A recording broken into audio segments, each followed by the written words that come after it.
दुचाकीवरून जात असताना खड्डा चुकवण्याच्या नादात एका इसमाचा मृत्यू झाल्याची दुर्दैवी घटना शहरातील एक्सलो पॉइंट इथे घडली आहे. निलेश कोतकर असं मृत्यू झालेल्या इसमाचं नाव आहे. याबाबत मिळालेली माहिती अशी की निलेश दुचाकीवरून जात असताना रस्त्यातील मोठा खड्डा चुकवण्याच्या नादात पाठीमागून भरधाव वेगात आलेल्या अज्ञात ट्रकने त्यांच्या दुचाकीला धडक दिली.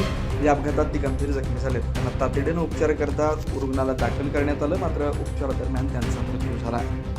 या घटनेनं कोतकर कुटुंबावर मोठा दुःखाचा डोंगर कोसळलाय.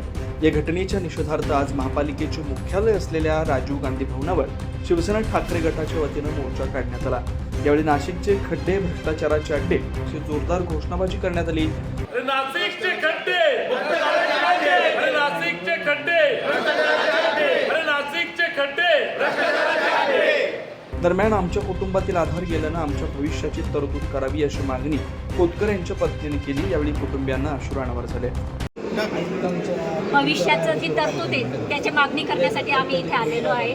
माझी आणि माझ्या मुलीच्या भविष्यासाठी त्यांनी काहीतरी करावं, कारण की आमचा घरचा जो आधारस्तंभ होता तो निघून गेलेला आहे आणि आता आमच्याकडे भविष्यासाठी उदरनिर्वाह करण्यासाठी कोणतेही साधन नाही आहे. माझ्या मुलीच्या शिक्षणासाठी आणि माझं भविष्य घडवण्यासाठी महापालिकेने काहीतरी करावं, मला पण कुठेतरी चांगली नोकरी द्यावी आणि मला त्या मुलीच्या शिक्षणासाठी मदत करावी. धक्कादायक म्हणजे नाशिक शहरातील रस्त्यांवरील खड्ड्यांमुळे वर्षभरातील दुसरा मृत्यू आहे.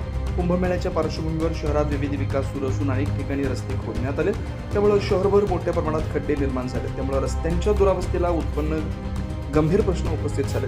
न्यूज महाराष्ट्रासाठी प्रतिनिधी योगेश महाजन, नाशिक.